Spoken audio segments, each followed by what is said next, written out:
Subscribe करिए हमारे channel target UP TET CTET को और बेल आइकन को दबाइए। हेलो फ्रेंड्स, मैं रेनू स्वागत करती हूँ आप सभी भावी अध्यापक एवं अध्यापिकाओं का आपके अपने channel target UP TET CTET में। दोस्तों, आज की इस क्लास में मैं आपके डीएलएड फर्स्ट सेमेस्टर के संस्कृत विषय के सिलेबस को डिस्कस करने वाली हूँ। ये आपका बहुत ही आसान सब्जेक्ट है जिसको लेकर के आप इतना ज्यादा परेशान हो।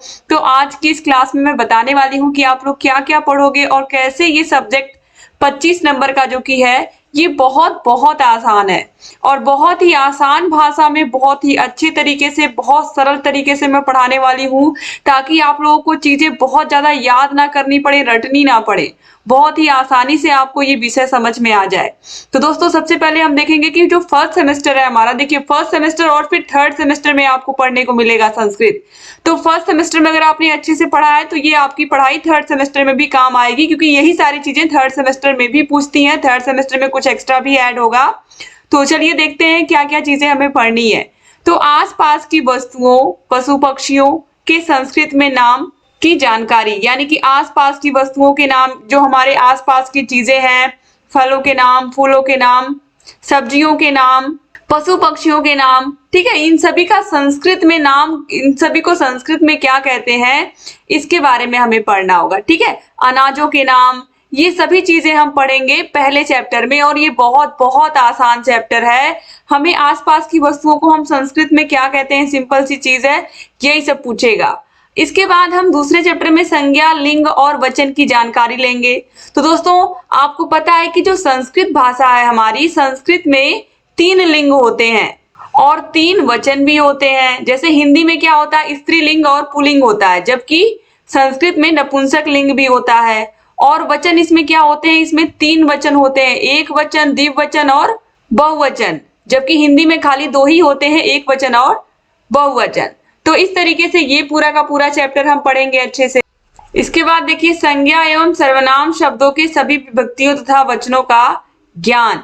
तो संज्ञा एवं सर्वनाम शब्दों के सभी विभक्तियों तथा वचनों के का ज्ञान, मतलब यहाँ पर हम पढ़ेंगे एक तरीके से कि जैसे राम शब्द है तो इसके, इस शब्द के जो शब्द रूप, एक तरीके से हम कहते हैं शब्द रूप, उसको हमें यहाँ पर लर्न करना पड़ेगा सभी विभक्तियों और सभी वचनों में। जैसे राम है, रामो, रामा, इस तरीके से बहुत ही अच्छे से थर्ड सेमेस्टर में मैंने पढ़ाया है और इस सेमेस्टर यानी कि आपके फर्स्ट सेमेस्टर में भी बहुत ही अच्छे से आपको पढ़ाऊंगी। उसके बाद दोस्तों देखिए, यहाँ पर राम शब्द रूप हो गया, गुरु शब्द रूप हो गया, धेनु शब्द रूप हो गया, इन सभी के बारे में हम पढ़ेंगे, संज्ञा और सर्वनाम। फिर है धातु रूप के अंतर्गत लट लकार, लंग लकार का प्रयोग करना हम सीखेंगे। ठीक है, तो लट लकार में, लट लकार मतलब हम वर्तमान काल के बारे में पढ़ेंगे और लंग लकार का मतलब हम भूतकाल के बारे में, यानी कि जो 2 लकारों के बारे में इस आपके फर्स्ट सेमेस्टर में हम पढ़ेंगे। पहला है वर्तमान और दूसरा है भूत। ठीक है, यानी कि भूतकाल। तो इस तरीके से लट लकार, जैसे कि लट लकार में अगर हम पठ धातु की बात करें, पठ मतलब पढ़ना, तो पठति पठतः पठन्ति, पठति पठतः पठत, पठामि पठावः पठामा। ठीक है, इस तरीके से। तो इस तरीके से भू धातु का भी भवति भवतः, भवन्ति भवसि भवतः, भवत भवामि भवावः भवामा, इस तरीके से। ठीक है, तो ये जो धातु रूप है इसके अंतर्गत लट लकार और लंग लकार, सिर्फ 2 लकारों को ही हम पढ़ेंगे। अब इसके बाद देखिए, संज्ञा एवं सर्वनाम शब्द के अनुरूप क्रिया के प्रथम, मध्यम एवं उत्तम पुरुषों का प्रयोग हम कैसे करते हैं, इसके बारे में हम सीखेंगे। इसके बाद देखिए, सरल संस्कृत वाक्यों का हिंदी में अनुवाद, ये बहुत बहुत आसान है। जैसे आप ट्रांसलेट करते हो, राम स्कूल जाता है, इंग्लिश में ट्रांसलेट करिए तो हम क्या करते हैं, राम गोज टू स्कूल करते हैं। तो वैसे ही हिंदी के वाक्यों का हम संस्कृत में अनुवाद करेंगे और बहुत ही आसान आसान, इजी वाक्य, मतलब बहुत ही आसान होंगे, जिनको आप देख करके ही कर लोगे। बहुत ही आसान आसान वाक्य हैं जो लगभग हर साल वही पूछे जाते हैं, थोड़ा बहुत केवल अंतर होता है, तो वो सब मैं आपको अच्छे से बताऊंगी। जैसे राम जाता है तो रामः गच्छति, इस तरीके से यहाँ पर छोटे छोटे वाक्य आते हैं।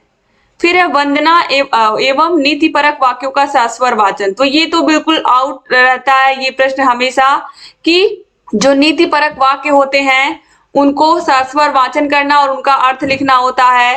ठीक है, इसके अलावा श्लोकों तथा नीतिपरक वाक्यों का अर्थ ज्ञान।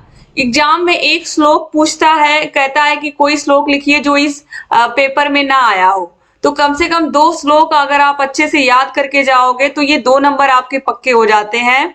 या फिर नीतिपरक वाक्यों का हिंदी में अर्थ, बहुत ही अच्छे से हर साल मैं पढ़ाती हूँ और इस साल भी पढ़ाऊंगी आप लोगों को। तो श्लोकों तथा नीतिपरक वाक्यों का अर्थ ज्ञान, ये भी आपको अच्छे से आना चाहिए और इसको भी पढ़ाऊंगी मैं। इसके बाद देखिए 1 से 20 तक संस्कृत संख्याओं का ज्ञान, ये भी समझिए बिल्कुल एकदम पता है कि हाँ संस्कृत में कौन सी संख्या को 9 को क्या कहते हैं, 19 को क्या कहते हैं, 18 को क्या कहते हैं, 15 को क्या कहते हैं, 16 को क्या कहते हैं। ये बिल्कुल क्लियर है कि एग्जाम में आता ही आता है। तो मैंने 1 से लेकर के 100 तक की गिनती पहले ही बता दी है, फिर एक बार 1 से 50 तक मैंने बताया था और फिर मैं आप लोगों को पढ़ाऊंगी ये। तो बहुत ही आसान है संस्कृत में गिनती, अगर हिंदी की गिनती आपको आती है तो संस्कृत भी बहुत टफ नहीं है। इसके बाद हम आगे बढ़ेंगे, संभव शिक्षण विधियां, यानी कि संस्कृत विषय को पढ़ाने के लिए हम कौन कौन सी शिक्षण विधियों का प्रयोग करते हैं, इसके बारे में हम यहाँ पर अध्ययन करेंगे। तो शिक्षक प्रशिक्षुओं को game, video clip, audio clip करके सीखना, उच्चारण अभ्यास, अनुकरण वाचन, सामूहिक कार्य, खेल, अभिनय, श्यामपट्ट, चार्ट, मॉडल, चित्र, शब्द कार्ड व पट्टिका के द्वारा गतिविधियां कराते हुए शिक्षण अधिगम सिखाना। फर्स्ट पेपर मैंने लगभग पूरा कंप्लीट करा दिया है, 1 क्लास केवल बची हुई है। तो अगर आपने फर्स्ट पेपर आपके बाल विकास को अभी तक नहीं पढ़ा है तो आप लोग प्लीज पढ़ लीजिए, क्योंकि मैंने बहुत ही अच्छे से बहुत ही आसान भाषा में आपके फर्स्ट सेमेस्टर के फर्स्ट पेपर को पढ़ा दिया है पूरा। तो ये आपको मिल जाएगा, इसकी लिंक डिस्क्रिप्शन बॉक्स और कमेंट बॉक्स में। और फर्स्ट सेमेस्टर में आपकी सीरीज जो है राजन सीरीज, पवन सीरीज, जल्दी ही मैं स्टार्ट करने वाली हूँ, सीरीज भी पूरा पढ़ाऊंगी ताकि जो आप लोग की ओवरऑल तैयारी है फर्स्ट सेमेस्टर की वो बहुत अच्छी हो। तो संस्कृत विषय को पढ़ने के लिए तैयार हो जाइए, क्योंकि इसमें कुछ है नहीं और बहुत ही आसानी से आप लोगों को मैं पूरा चैप्टर पढ़ा करके खत्म कर दूंगी सारे के सारे। तो एक बार फिर से आप सभी भाई बहनों का बहुत बहुत शुक्रिया आज की क्लास को समझने के लिए। तो कल से हम पहला चैप्टर यानी कि अपने आसपास की वस्तुओं को संस्कृत में हम क्या कहते हैं, इसके बारे में हम जानकारी लेंगे अगले चैप्टर में और अच्छे से पढ़ेंगे। तो अगर अभी तक आपने हमारे channel target UP TET CTET को सब्सक्राइब नहीं किया है तो प्लीज सब्सक्राइब कर दीजिए।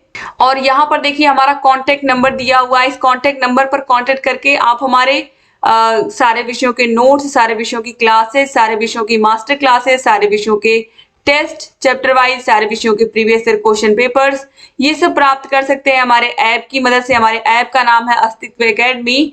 तो यहाँ पर ये कांटेक्ट नंबर जो आपको दिख रहा है, इस पर कांटेक्ट करके आप सारी जानकारी ले सकते हैं।